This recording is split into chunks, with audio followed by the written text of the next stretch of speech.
विठ्ठल जोशी या व्हिडिओमध्ये आपण आदिवासी विभागाच्या राहिलेल्या पदांच्या परीक्षा कधी होणार त्या संदर्भात माहिती पाहणार आहोत।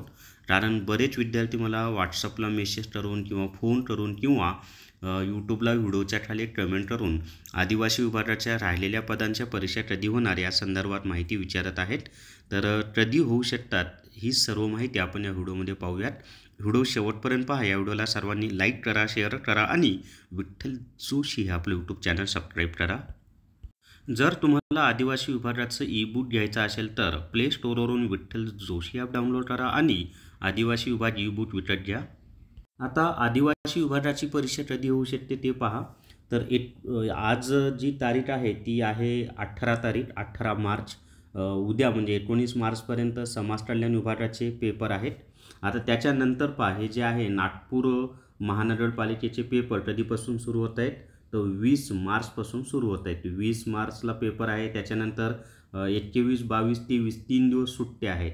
आता त्या 3 दिवसामध्ये आपल्या आदिवासी विभागाचे पेपर होऊ शकतात तर नाही, त्याचं कारण सांगतो। आज 18 तारीख आहे, अजूनही त्याचं टाइम टेबल आलं नाही किंवा हॉल तिकीट आले नाही, त्यामुळं उर्वरित दिवसांमध्ये म्हणजे 21, 22, 23 या 3 दिवसांमध्ये तर आपले पेपर होणार नाहीत। त्याच्यानंतर 24ला नागपूर महानगरपालिकेचा पेपर आहे, 25ला आहे, 26ला आहे, 27 मार्चला सुद्धा त्यांचा पेपर आहे।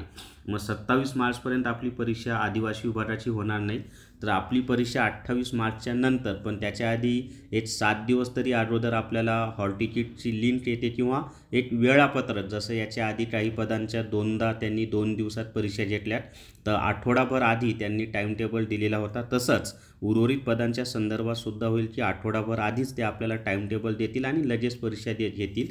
तर साधारणपणे माझा अंदाज असा आहे की एप्रिल महिन्यामध्ये आदिवासी विभागाचे जे उर्वरित पद आहेत त्यांच्या परीक्षा होऊ शकतात। तर त्यामुळं आता काही दिवसच, फार कमी दिवस तुमच्या हातामध्ये आहेत की 27 मार्चपर्यंत तर 100% परीक्षा तुमची आदिवासी विभागाची होणार नाही, त्याच्यानंतरच तुमच्या आदिवासी विभागाच्या परीक्षा होतील। तर हीच माहिती मला तुम्हाला या व्हिडिओमध्ये द्यायची होती। या व्हिडिओला सर्वांनी लाईक करा, शेअर करा आणि विठ्ठल जोशी हे आपलं यूट्यूब चॅनल सबस्क्राईब करा। Thank you very much.